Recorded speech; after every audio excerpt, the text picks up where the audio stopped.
الحمد للہ رب العالمین والصلاة والسلام علی خاتم النبیین اما بعد فاعوذ باللہ من الشیطان الرجیم بسم اللہ الرحمن الرحیم۔ یہ رسالہ امیر اہل سنت دامت برکاتہم العالیہ سے کیے گئے سوالات اور ان کے جوابات پر مشتمل ہے۔ امیر اہل سنت سے بچوں کے بارے میں سوالات۔ دعائے جانشین امیر اہل سنت۔ یا اللہ پاک، جو کوئی 17 صفحات کا رسالہ امیر اہل سنت سے بچوں کے بارے میں سوالات پڑھ یا سن لے، اسے دین و دنیا کی برکات سے مالا مال فرما کر دینی مسائل پر عمل کرنے کی توفیق عطا فرما اور اسے بے حساب بخش دے، آمین بجاہ خاتم النبیین صلی اللہ علیہ وآلہ وسلم۔ درود شریف کی فضیلت۔ فرمان آخری نبی صلی اللہ علیہ وآلہ وسلم، مجھ پر درود شریف پڑھو، اللہ پاک تم پر رحمت بھیجے گا۔ صلو علی الحبیب صلی اللہ علی محمد۔ سالگرہ کس انداز سے منانی چاہیے؟ سوال۔ آپ کے رضائی یعنی دودھ کے رشتے کے پوتے حسن رضا عطاری بن علی رضا ماشاء اللہ 13 جمادی الاولی 1440 1440 سنہ ہجری کو 3 سال کے ہوئے۔ اس حوالے سے ایک تقریب کا اہتمام کیا گیا جس میں نہ کیک کاٹا گیا اور نہ ہی اس طرح کی دیگر چیزیں ہوئیں، بلکہ نعت خوانی اور نیاز کا اہتمام کیا گیا۔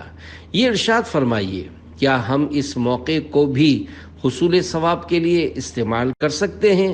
نیز بچوں کی سالگرہ کس انداز سے منانی چاہیے؟ جواب۔ سبحان اللہ، جس طرح حسن رضا کی سالگرہ یعنی برتھ ڈے منائی گئی وہ بہت ہی برکت کا باعث ہے، کیونکہ جس مکان میں یہ سلسلہ ہوا اس مکان میں ذکر خدا اور ذکر مصطفیٰ ہو رہا تھا اور دعائیں مانگی جا رہی تھیں، اور ایسے موقع پر رحمت کا نزول ہوتا ہے۔ چنانچہ حضرت سفیان بن عیینہ رحمۃ اللہ علیہ فرماتے ہیں، نیکوں کے ذکر کے وقت رحمت کا نزول ہوتا ہے۔ تو جب نیکوں کے سردار شہنشاہ ابرار صلی اللہ علیہ وآلہ وسلم کا ذکر خیر ہوگا اور ان کی نعت پڑھی جائے گی، کیا اس وقت رحمت نازل نہیں ہوگی؟ پھر جب رحمت کا نزول ہوگا تو جو لوگ وہاں موجود ہوں گے کیا وہ اس رحمت کی برسات میں نہیں نہائیں گے؟ اور جب یہ سب لوگ اس رحمت کی برسات میں نہائیں گے تو جس کی سالگرہ منائی جا رہی ہے وہ مدنی پھول بھی وہاں موجود ہوگا، تو کیا رحمت کے چھینٹے اس پھول پر نہیں پڑیں گے؟ اور جس پر رحمت نازل ہوگی کیا اسے برکت نہیں ملے گی؟ بے شک اس محفل سے دعائیں بھی ملیں گی اور برکات بھی حاصل ہوں گی۔ سالگرہ وغیرہ کے موقع پر اس انداز سے تقاریب اور محافل کا انعقاد کرتے رہنا چاہیے۔ البتہ جب بھی محفل نعت کا اہتمام کریں تو ایک مبلغ کو ضرور بلائیں جو سنت و بھرا بیان کرے، مدنی پھول دے اور اصلاح کی کوئی بات بتائے۔ الحمدللہ ہمارے یہاں دعاؤں کا رواج ہے تاکہ بچوں کو دعائیں اور ان کا ثمر بھی ملے اور آخرت میں بھی اس کا حصہ ہو۔ بچوں پر بزرگان دین کی نظر ڈلوانے کے فوائد۔ قرآن پاک میں دعا کی قبولیت کی بشارت موجود ہے۔ ادعونی استجب لکم، پارہ 24 سورہ مومن آیت نمبر 60۔ ترجمہ کنز ایمان، مجھ سے دعا کرو میں قبول کروں گا۔ جو بچے نیک بنتے، زیور علم سے آراستہ ہوتے اور دین متین کی خدمت کرتے ہیں، کیا بعید بچپن میں ان کو دعائیں ملتی ہوں اور ان دعاؤں کے اثرات کی وجہ سے وہ اتنا بڑا مقام حاصل کرتے ہوں، اگرچہ یہ کسی کو معلوم نہیں ہوتا کہ میرے حق میں کس کی دعا قبول ہوئی ہے۔ پہلے کے لوگ اپنے بچوں کو بزرگان دین رحمت اللہ علیہم کی بارگاہ میں لاتے، ان کے لیے دعا کرواتے، اپنے بچوں پر ان کی نظر ڈلواتے اور ان سے دم کرواتے تھے جب میرے لیے حفاظت امور کے مسائل نہیں تھے اور مجھے مسجد میں نماز پڑھنے کے لیے جانے کی آزادی تھی، اس وقت میں نے بارہا دیکھا ہے کہ بڑی عمر کے لڑکے چھوٹے بچوں کو اٹھائے یا برتن میں پانی لیے مسجد کے باہر کھڑے ہوتے تھے تاکہ جو بھی نمازی آتا جائے اس بچے پر پانی پر دم کرتا جائے۔ اب بھی شاید ایسا کرتے ہوں۔ یہ ایک اچھا اور نیک کام ہے۔ اس طرح کرنے سے اللہ پاک کی رحمت شامل حال ہوتی ہے اور خوب برکتیں بھی ملتی ہیں۔ بہرحال ہم سب کو بیان کردہ طریقے کے مطابق اپنے بچوں کی سالگرہ منانی چاہیے۔ دینی ماحول میں سالگرہ منانے کا انداز۔ سوال: دعوت اسلامی کے دینی ماحول میں بچوں کی سالگرہ منانے کا انداز کیا ہے؟ جواب: ہمارے دینی ماحول میں سالگرہ منانے کا انداز یہ ہے کہ محفل نعت کا پروگرام کیا جاتا ہے، پھر نیاز کا اہتمام کر کے اسے سرکار مدینہ صلی اللہ علیہ وآلہ وسلم، غوث پاک اور دیگر بزرگان دین رحمت اللہ علیہم کی بارگاہ میں نذر کیا جاتا ہے، ورنہ تو عام طور پر سالگرہ منانے میں کیک کاٹنا، شمعیں جلانا اور پھر بجھانا اور معاذ اللہ غبارے پھوڑنا ہوتا ہے۔ حالانکہ غبارے پھوڑنا جائز نہیں، کیونکہ مال کا ضائع کرنا ہے۔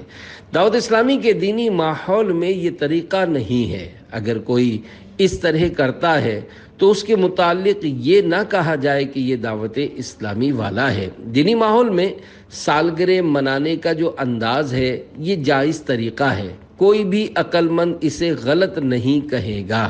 ہاں، اسے سنت و بھرا نہ کہا جائے۔ اس طرح اگر آپ بھی اپنے بچوں کی سالگرہ منائیں تو اسی بہانے کچھ رشتہ داروں کو جمع کر لیں اور غوث پاک رحمت اللہ علیہ کی نیاز کر لیں۔ کسی نیک آدمی، مثلا مسجد کے امام صاحب، کسی عالم صاحب یا کسی مبلغ کو بلا کر بچوں کے لیے دعا کروائیں۔ انشاءاللہ ثواب کا ڈھیروں ڈھیر خزانہ پائیں گے۔ دن بدن عمر میں اضافہ ہوتا ہے یا کمی؟ سوال: سالگرہ کے موقع پر کہا جاتا ہے بچہ 1 سال اور بڑا ہو گیا، کیا واقعی بچے کی عمر میں اضافہ ہوتا ہے؟ اور ایسے موقع پر اس طرح کے جملے بولنے میں کوئی حرج تو نہیں؟ جواب: آج کل سالگرہ کے موقع پر لوگ کہتے ہیں بچہ اتنے سال کا ہو گیا اور اتنا بڑا ہو گیا۔ در حقیقت وہ بڑا نہیں ہوتا بلکہ چھوٹا ہو جاتا ہے۔ مثلاً اللہ پاک کے علم میں حسن رضا کی عمر 92 سال ہو اور اب اس نے 3 سال گزار لیے تو یہ بظاہر بڑا ہوا ہے، اس کو بڑا بولنے میں کوئی حرج بھی نہیں ہے، لیکن حقیقت میں یہ 89 سال کا رہ گیا ہے، یعنی یہ 3 سال چھوٹا ہو چکا ہے۔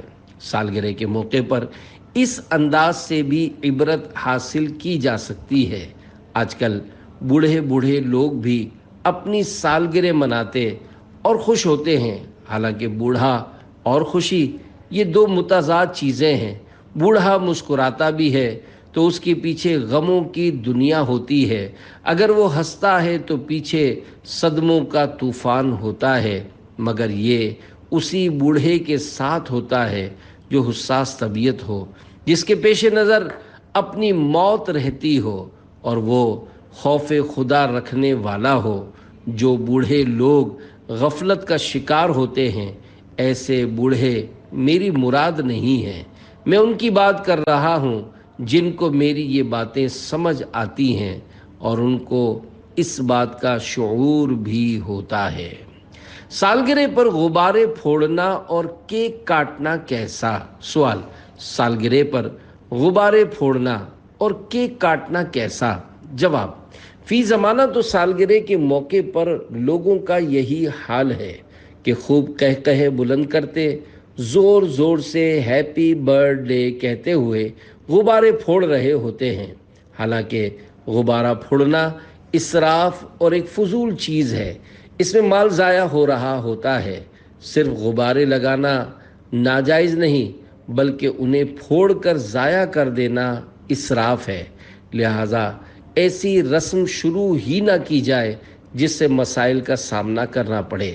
ہم لوگ سالگرہ پر نہ تو غبارے لٹکاتے ہیں اور نہ ہی کیک کاٹتے ہیں کہ مجھے یہ پسند نہیں ہے۔ میری سالگرہ یعنی برتھ ڈے 26 رمضان المبارک کو اسلامی بھائی مناتے ہیں، مگر مجھے معلوم ہے کہ اس سے مجھے خوشی ہوتی ہے یا کیا ہوتا ہے۔ من آنم کہ من دانم، یعنی میں اپنے بارے میں جانتا ہوں کہ میں کیا ہوں۔ اس میں بعض اسلامی بھائی کیک کاٹتے ہیں، یہ کیک مجھے بھی ملے ہیں، مگر میں ایسا کرنے والوں کو ہر بار سمجھاتا ہوں کہ اس بار کیک کاٹ لیا مگر آئندہ ایسا نہیں کرنا۔ میں اس طرز عمل کو رواج دینا نہیں چاہتا، کیونکہ سالگرہ کی عام تقاریب میں جب کیک کٹتا ہے تو تالیاں بجتی، ہیپی برتھ ڈے بولتے ہوئے گلے پھاڑے جاتے اور خوب کہے لگا کر ہنسا جا رہا ہوتا ہے۔ یہ نہیں معلوم کہ اس میں کتنی سنتیں چھوٹ رہی ہوتی ہیں۔ پھر ان سب سے بڑھ کر مرد و عورت کا بے پردہ ملنے جلنے اور ساتھ ساتھ تالیاں بجانے کا بھی سلسلہ ہوتا ہے، جبکہ مرد و عورت کا بے پردہ اختلاط اور تالیاں بجانا حرام ہے۔ لہذا کیک کاٹنے اور تالیاں بجانے کے بجائے نعت خوانی کا اہتمام کیا جائے۔ اگر نعت خوانی میں کسی کا دل نہ بھی لگے تو وہ تالیاں بجانے اور اس جیسے دیگر گناہوں سے محفوظ رہے گا۔ اس کے کانوں میں نعت پاک مصطفیٰ رس گھولتی رہے گی، یوں کچھ تو دل میں اترے گا، اس کی برکتیں ملیں گی اور انشاءاللہ رحمت کا وافر حصہ بھی ہاتھ آئے گا۔ علماء و صلحاء کی بارگاہ میں بچوں کو لے جانا مفید ہوتا ہے؟ سوال: امام الحرمین حضرت سیدنا عبد الملک بن عبداللہ جوینی رحمۃ اللہ علیہ، حضرت سیدنا امام محمد غزالی رحمۃ اللہ علیہ کے استاد ہیں۔ انہیں دیکھ کر ہی حضرت سیدنا امام محمد غزالی رحمۃ اللہ علیہ علم دین حاصل کرنے کی طرف مائل ہوئے تھے۔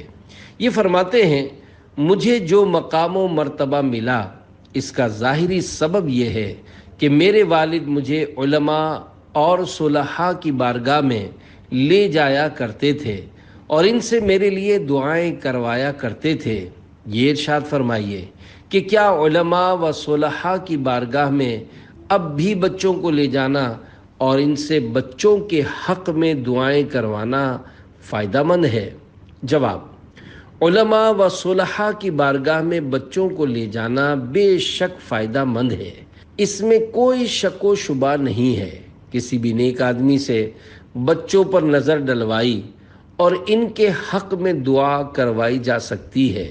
اعلیٰ حضرت امام اہل سنت مولانا شاہ امام احمد رضا خان رحمۃ اللہ علیہ نے فتاوی رضویہ جلد 22 صفحہ 394 پر کچھ اس طرح تحریر فرمایا ہے کہ ایک مرتبہ حضرت سیدنا شیخ شہاب الدین سہروردی رحمۃ اللہ علیہ منا شریف میں موجود مسجد خیف شریف کی صفوں میں آ جا رہے تھے۔ کسی نے عرض کی، آپ ایسا کیوں کر رہے ہیں؟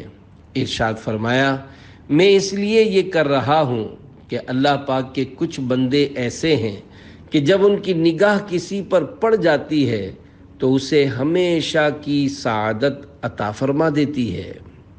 حضرت سیدنا علامہ محمد عبد الرؤوف مناوی رحمۃ اللہ علیہ فرماتے ہیں، حضرت سیدنا شیخ شہاب الدین سہروردی رحمۃ اللہ علیہ ایام مینا میں مسجد خیف شریف میں صفوں میں دورہ فرما رہے تھے۔ کسی نے وجہ پوچھی، فرمایا، للہ عباد اذا نظروا الى شخص اکسبوہ سعادت الابدی فانا اطلب ذلک، یعنی اللہ پاک کے کچھ بندے ایسے ہیں کہ جب ان کی نگاہ کسی شخص پر پڑ جاتی ہے تو اسے ہمیشہ کی سعادت عطا فرما دیتی ہے۔ میں اسی نگاہ کی تلاش میں دورہ کرتا ہوں۔ یاد رہے، کسی کھلاڑی، فلم ایکٹر اور ڈانسر سے اپنے بچوں کو ملوانا سعادت کی بات نہیں بلکہ بربادی والا کام ہے۔ اگر کوئی شخص نیکیوں کے حوالے سے مشہور نہیں مگر وہ نمازی ہے، داڑھی والا ہے، امامہ شریف سجاتا یا ٹوپی پہنتا ہے، تو یوں دیکھ کر عام طور پر اندازہ ہو جاتا ہے تو اس طرح کا اگر کوئی نیک بندہ ہو تو اس کے پاس اپنے بچوں کو نظر ڈلوانے کے لیے لے جائیں، بھلے دم نہ بھی کروائیں، صرف اس کے سامنے بچوں کو کھڑا کر دیں یا اس کے ہاتھ میں دے دیں تو اس کی نیک نظر پڑ گئی اور اس نے بچوں کو اٹھا کر چوم لیا تو مدینہ مدینہ ہو جائے گا۔ زبان کی لکنت دور کرنے کا وظیفہ۔ سوال: جس کی زبان بات کرتے کرتے اٹکتی ہو اس کے لیے روحانی وظیفہ عطا فرما دیجیے۔ جواب: ہر نماز کے بعد 7 مرتبہ یہ 4 آیات پڑھیں۔ اگر 7 بار نہیں پڑھ سکتے تو ایک ہی بار پڑھ لیا کریں۔ رب اشرح لی صدری ویسر لی امری واحلل عقدۃ من لسانی یفقہوا قولی۔ ترجمہ کنز الایمان: اے میرے رب، میرے لیے میرا سینہ کھول دے اور میرے لیے میرا کام آسان کر اور میری زبان کی گرہ کھول دے کہ وہ میری بات سمجھیں۔ پہلی آیت کے شروع میں لفظ قولا ہے۔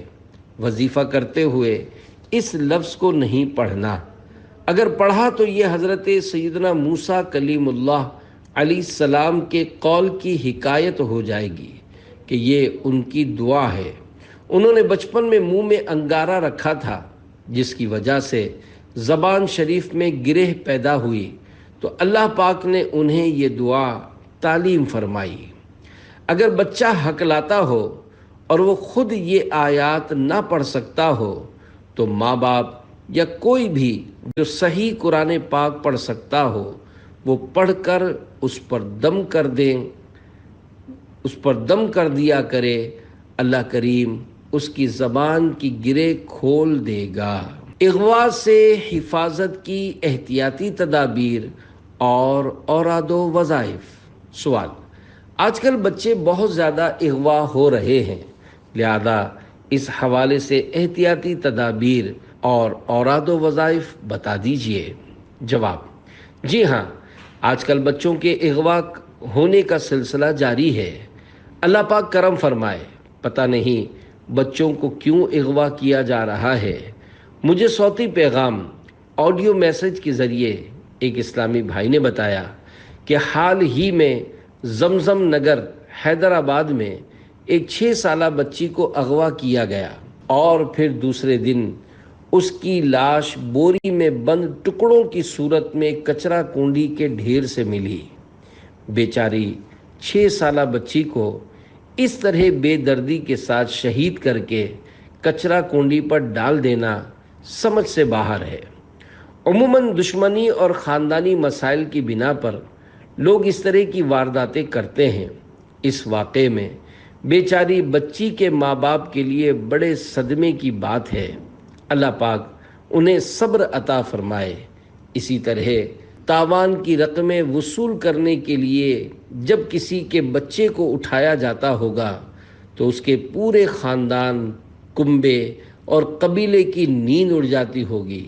ظاہر ہے بچوں کے اغوا کی وارداتیں کرنے والے مدنی چینل نہیں دیکھتے ہوں گے، کیونکہ اگر دیکھتے تو پھر اس طرح کے کام نہ کرتے۔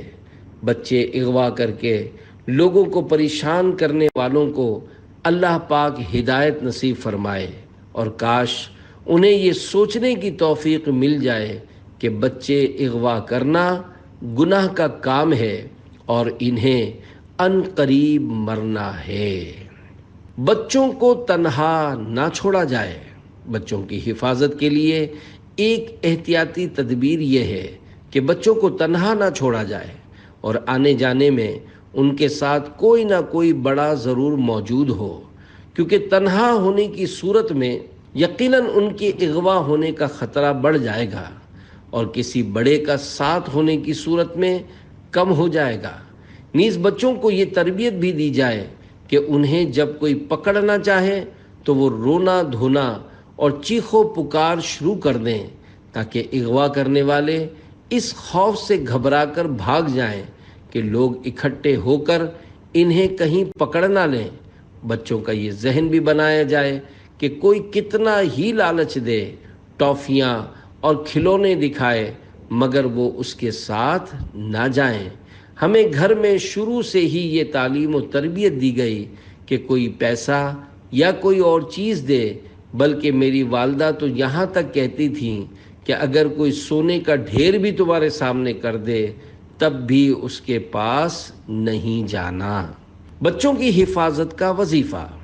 بچوں کی حفاظت کا وظیفہ یہ ہے کہ اول و آخر ایک بار درود شریف اور 11 بار یا حافظو یا حفیظو پڑھ کر اگر بچوں پر دم کر دیا جائے تو حفاظت کا حصار مل جائے گا اور انشاءاللہ کوئی انہیں اغوا نہیں کر پائے گا۔ الحمدللہ مجلس روحانی علاج کے تحت ملک و بیرون ملک سینکڑوں بلکہ ہزاروں بستے قائم ہیں اور عالمی مدنی مرکز فیضان مدینہ کراچی میں بھی بستہ قائم ہے، لہذا تعویذات عطاریہ کے بستوں سے حفاظت کا تعویذ حاصل کر کے بچوں کو پہنا دیا جائے تاکہ اگر کوئی انہیں اغوا کرنا چاہے تو اس وقت انہیں چیخ و پکار یاد آ جائے اور وہ چیخنا پکارنا شروع کر دیں، یا اللہ پاک ان کی مدد کے لیے کسی کو بھیج دے اور اغوا کرنے والے اسے دیکھ کر بھاگ جائیں، یا اغوا کرنے کے لیے جب وہ بچوں کی طرف ہاتھ بڑھائیں تو ان پر خوف طاری ہو جائے اور وہ الٹے پاؤں بھاگ کھڑے ہوں، تو تعویذ کی برکت سے اللہ پاک کی طرف سے اس طرح کے اسباب پیدا ہو سکتے ہیں اور یوں تعویذ کے ذریعے بچوں کی حفاظت کی صورت بن سکتی ہے۔ بڑوں کی حفاظت کا وظیفہ۔ بڑوں کے لیے حفاظت کا وظیفہ یہ ہے کہ جب وہ وضو کریں تو ہر عضو دھوتے وقت ایک بار یا قادر پڑھ لیا کریں۔ مثلا جب وضو شروع کریں تو سیدھا اور الٹا ہاتھ دھوتے وقت ایک بار یا قادر پڑھ لیں۔ اس طرح جب ایک بار کلی کر لیں تو دوسری بار کلی کرنے سے پہلے ایک بار یا قادر پڑھ لیں۔ پھر جب ایک بار ناک میں پانی چڑھا لیں تو اب رک جائیں اور ایک بار یا قادر پڑھ کر مزید 2 بار ناک میں پانی چڑھا لیں۔ اسی طرح ہر عضو دھوتے وقت اور سر کا مسح کرتے وقت ایک بار یا قادر پڑھ لیں۔ اس کے ساتھ ساتھ دعائیں بھی پڑھی جا سکتی ہیں، مگر دعاؤں کی جگہ درود شریف پڑھنا افضل ہے، لہذا درود شریف پڑھ لیا جائے۔ اگر لوگ اس طرح احتیاطیں برتیں گے اور اوراد و وظائف پڑھیں گے تو انشاءاللہ بہتریاں آئیں گی۔ بیسن پر وضو کرتے ہوئے یا قادر پڑھنا کیسا؟ سوال: کیا واش روم میں بیسن پر وضو کرتے ہوئے بھی یا قادر پڑھ سکتے ہیں؟ جواب: آج کل پیسے والے لوگوں کے گھروں میں آسائشوں کا پورا انتظام ہوتا ہے اور زبردست ڈیکوریشن ہوتی ہے۔ اسی طرح متوسط یعنی درمیانے طبقے کے لوگوں اور جو صرف نام کے غریب ہوتے ہیں ان کے گھروں میں بھی ڈیکوریشن اور سجاوٹیں ہوتی ہیں، مگر وضو خانہ نہیں ہوتا۔ دعوت اسلامی کے دینی ماحول سے وابستہ لوگوں میں سے بھی کسی کے گھر وضو خانے کا اہتمام ہوتا ہے، حالانکہ گھروں میں وضو خانہ بنانے کی بارہا ترغیب دلائی گئی ہے اور رہنمائی کے لیے مکتبۃ المدینہ کے شائع کردہ وضو کا طریقہ نامی رسالے میں وضو خانے کا نقشہ بھی چھاپا گیا ہے۔ عام طور پر گھروں میں بیسن پر وضو کیا جاتا ہے اور بیسن واش روم کے ساتھ بنا ہوتا ہے۔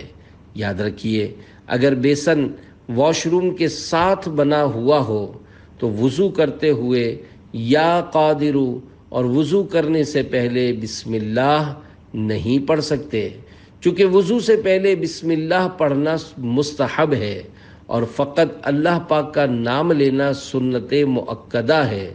اس لیے واش روم میں لگے ہوئے بیسن پر وضو کرنے کے باعث اگر اسے چھوڑنے کی عادت بنائیں گے تو گناہ گار ہو جائیں گے، لہذا ایسی صورت میں بسم اللہ پڑھنے کے لیے واش روم سے باہر نکلنا ضروری ہو جائے گا۔ WC اور بیسن دونوں کو الگ الگ کیجیے۔ اگر واش روم کا احاطہ بڑا ہو تو WC یا کموڈ کو سلائیڈنگ ڈور یا گلاس یعنی شیشہ لگا کر اس طرح کور کر لیں کہ یہ دیکھنے میں الگ لگے، تو اس صورت میں بیسن پر وضو کرتے ہوئے یا قادرو اور بسم اللہ پڑھنے میں حرج نہیں۔ یاد رہے، خالی پلاسٹک کا پردہ لگا کر WC یا کموڈ کو کور کرنے سے کام نہیں چلے گا، بلکہ اس کے لیے کسی سالڈ چیز مثلا لکڑی، سیمنٹ، ایلومینیم یا ہارڈ بورڈ کی دیواریں لگا کر کور کرنا ضروری ہے۔ میں نے اپنے گھر کے واش روم میں اور فیضان مدینہ میں اپنے زیر استعمال واش روم میں WC کو اسی طرح کور کیا ہوا ہے۔ مجھے کبھی کبھار جب ارب پتی لوگوں کے گھروں میں جانے کا اتفاق ہوتا ہے تو وضو کرنے میں مزہ نہیں آتا، کیونکہ بیسن پر کھڑے کھڑے وضو کرنا پڑتا ہے۔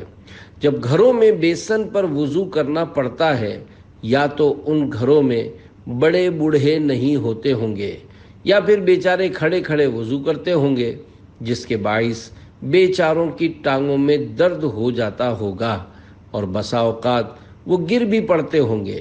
خیال رہے کہ جب بوڑھا آدمی گرتا ہے تو اگر اس کی کسی نازک جگہ پر چوٹ آ جائے یا پھر ہڈیاں ٹوٹ جائیں تو وہ اٹھ نہیں سکتا، بلکہ اسے کندھے پر اٹھا کر لے جانا پڑتا ہے، اور پھر بیچارے کو تکلیفیں اٹھا کر زندگی کے 2 سال پورے کرنے پڑتے ہیں، کیونکہ کمزور ہونے کے باعث ہڈیاں آسانی سے جڑتی نہیں ہیں۔ آج کل گھروں میں لوگ طرح طرح کی آسائشیں، سوئمنگ پول اور حوض بناتے ہیں، مگر وضو خانہ بنانے کے لیے ان کے پاس 2 گز جگہ نہیں ہوتی۔ اپنے گھروں میں ایسی جگہ کہ جہاں وضو کرنے میں سستی نہ ہو، مسجد کے وضو خانے کی طرح ایک وضو خانہ بنائیے اور اس میں 1 یا 2 نل لگائیے۔ انشاءاللہ وضو کرنے میں بہت سہولت ہو جائے گی۔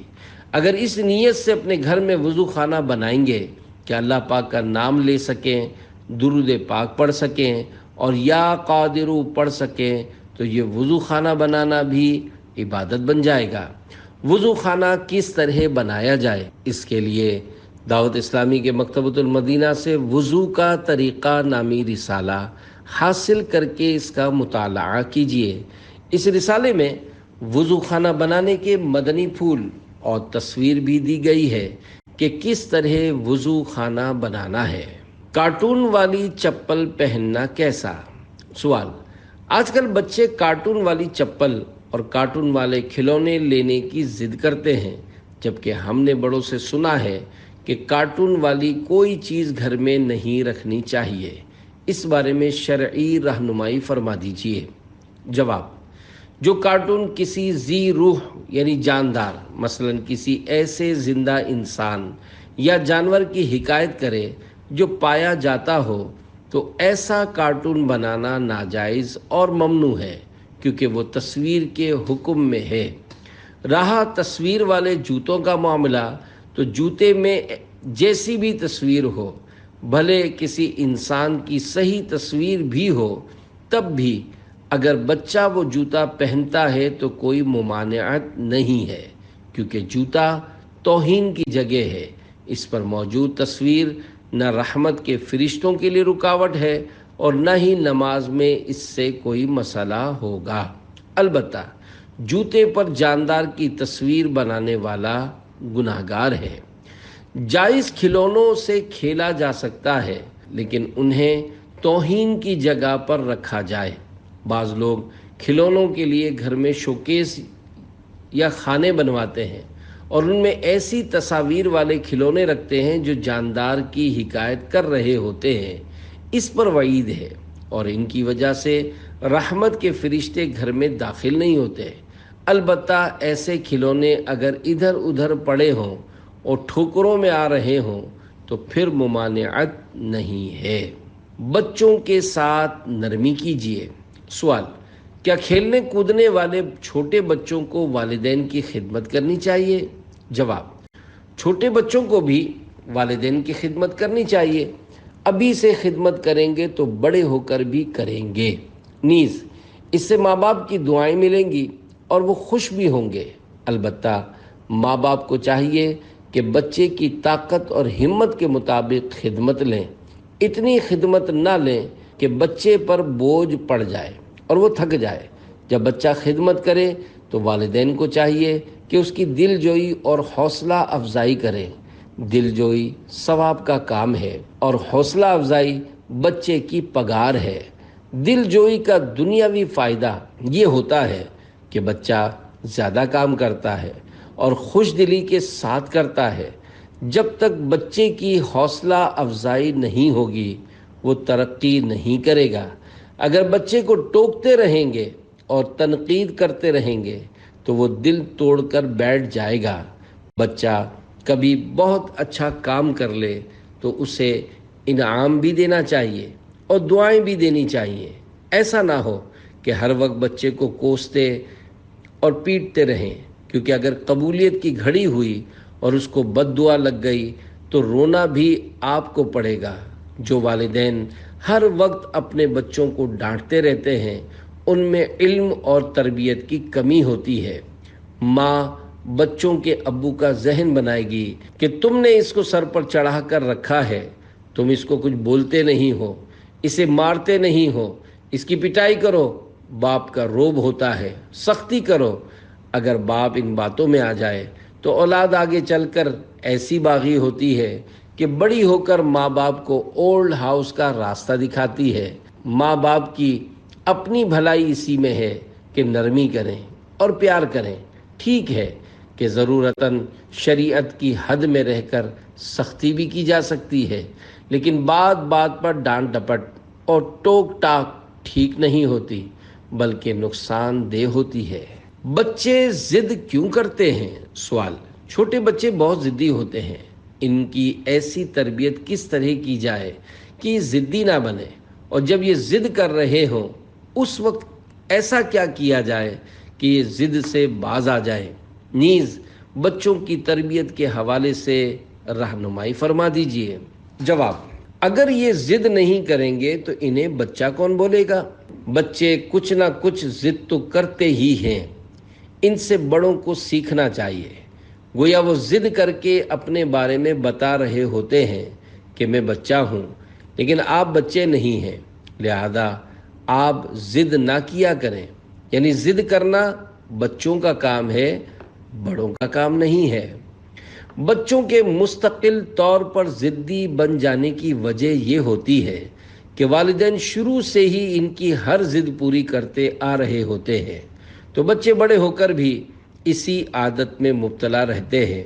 شروع میں بچہ بہت پیارا لگتا ہے، جو مانگتا ہے اس سے بڑھ کر دلا دیا جاتا ہے، لیکن کچھ بڑا ہونے کے بعد اس کی ہر مانگ پوری نہیں کی جاتی۔ اس طرح بچے کے ذہن میں یہ بات بیٹھ جاتی ہے کہ پہلے جو مانگتا تھا مل جاتا تھا، لیکن اب میرے مطالبات پورے نہیں کیے جاتے۔ یوں وہ ضد شروع کر دیتا ہے۔ بعض اوقات واقعی خواہ مخواہ کی ضد کر رہا ہوتا ہے، لیکن اس کا ہرگز یہ حل نہیں ہے کہ بچے کو مار پیٹ شروع کر دی جائے، بلکہ اس کا علاج یہ ہے کہ بچے کی ضد پوری کرنا چھوڑ دیں۔ آہستہ آہستہ اس کی عادت نکل جائے گی۔ اس میں یہ بھی نہ ہو کہ ایک دم سے بچے کو سب کچھ دلانا چھوڑ دیں، بلکہ کبھی کبھی ضد پوری بھی کر دیا کریں، ورنہ بچہ باغی اور والدین سے بدظن ہو جائے گا۔ اس کے ذہن میں غیر محسوس طور پر یہ بات جم جائے گی کہ میرے ماں باپ مجھ پر ظلم کرتے ہیں۔ ایسے ہی بچے ہوتے ہیں جو بڑے ہو کر کہتے سنائی دیتے ہیں کہ ہمیں ہمارے والدین کا پیار نہیں ملا۔ بہتری اسی میں ہے کہ حکمت عملی سے اپنے بچوں کی ضد کی عادت ختم کریں۔ یاد رکھیے، یہ عادت ایک دم ختم نہیں ہو سکتی۔ بعض والدین اپنی اولاد کے ساتھ انتہائی نامناسب رویہ اختیار کرتے ہیں، ان کو بات بات پر جھاڑتے ہیں، بلکہ مار دھاڑ بھی کرتے ہیں۔ ان کی کوئی ضد پوری نہیں کرتے، ان کا مان نہیں رکھتے، خرچہ کرتے ہیں لیکن بچے کے کہنے پر نہیں کرتے، اپنے طور پر جو سمجھ آتا ہے کرتے رہتے ہیں۔ اس طرح بچے اپنے والدین سے باغی ہو جاتے ہیں اور پھر بیچارے نافرمانی پر اتر کر اپنی آخرت خراب کر بیٹھتے ہیں۔ بچوں کی ضد دور کرنے کا روحانی علاج۔ بچہ اگر ضد کرتا ہو اور والدین میں سے کوئی صحیح قرآن پاک پڑھنا جانتا ہو تو روزانہ ایک بار یا تین بار سورہ فلق اور سورہ ناس اول آخر ایک بار یا 3 بار درود شریف پڑھ کر بچے پر دم کریں، انشاءاللہ بہتری آئے گی۔ ہاؤ اور بھاؤ کون ہے؟ سوال۔ بڑے بعض دفعہ بچوں کو ڈرانے کے لیے کہتے ہیں کہ بھاؤ آ جائے گا یا بھاؤ آ جائے گا یا بھاؤ سے لے جائے گا۔ یہ ہاؤ اور بھاؤ کون ہیں جو نظر بھی نہیں آتے اور بچے ان سے ڈرتے بھی ہیں؟ جواب: یہ ہاؤ اور بھاؤ فرضی نام ہے، ان کا کوئی وجود نہیں ہے۔ بچوں کو اس طرح بولنا کہ بھاؤ آ جائے گا، تجھے لے جائے گا یا تجھے فقیر لے جائے گا۔ وہ دیکھو بھاؤ بعض صورتوں میں جھوٹ بھی ہوتا ہے اور ماں باپ کے نامہ اعمال میں گناہ لکھا جاتا ہے۔ مزید اس کا نقصان یہ ہوتا ہے کہ بچہ ڈرپوک ہو جاتا ہے اور اس کے دل میں ڈر بیٹھ جاتا ہے، پھر فجر کے لیے اندھیرے میں نکلنے سے بھی ڈرتا ہے۔ بچوں کو بہادر بنانا چاہیے، ڈرپوک نہیں بنانا چاہیے۔ بعض اوقات ماں باپ بچے سے کہتے ہیں کہ تمہیں کھلونا لا کر دیں گے، بسکٹ دیں گے، چاکلیٹ دیں گے، یہ دیں گے اور وہ دیں گے، اور نیت یہ ہوتی ہے کہ صرف بہلا رہے ہیں، لا کر نہیں دیں گے۔ اس طرح جھوٹ نہیں بولنا چاہیے۔ اللہ پاک ہم سب کو سچا کر دے۔ بغیر اجازت ابو کی بائک چلانا کیسا؟ سوال۔ بعض بچے بغیر پوچھے اپنے ابو کی بائک چلاتے ہیں اور خاموشی سے آ کر کھڑی کر دیتے ہیں، ایسا کرنا کیسا؟ جواب: اس میں 3 غلطیاں سامنے آ رہی ہیں۔ ایک تو یہ کہ ابو کی اجازت کے بغیر بائک لی، ظاہر ہے کہ اس میں ان کی رضامندی نہیں ہوگی اور انہیں پتہ چلے گا تو ناراض بھی ہوں گے۔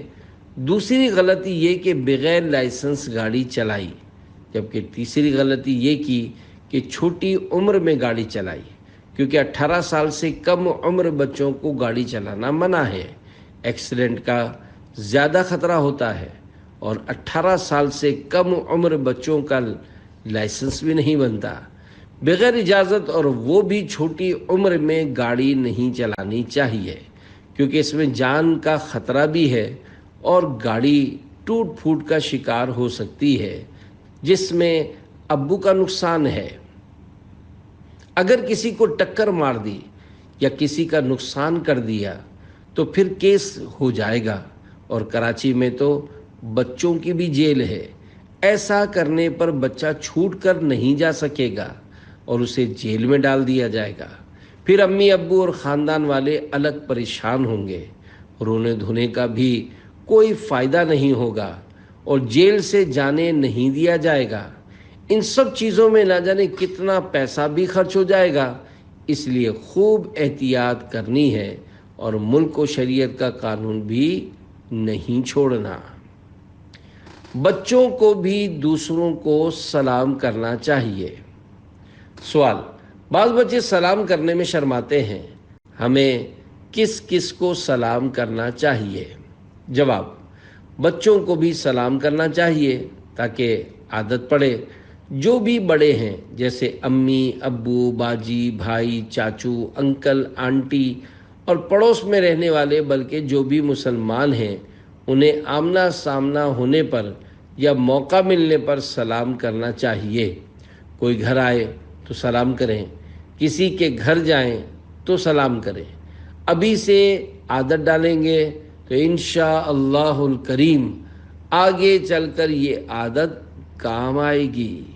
فرمانے امیر اہل سنت دامت برکاتہ العالیہ: بچوں، بوڑھوں اور مریضوں کو پیار دیجیے۔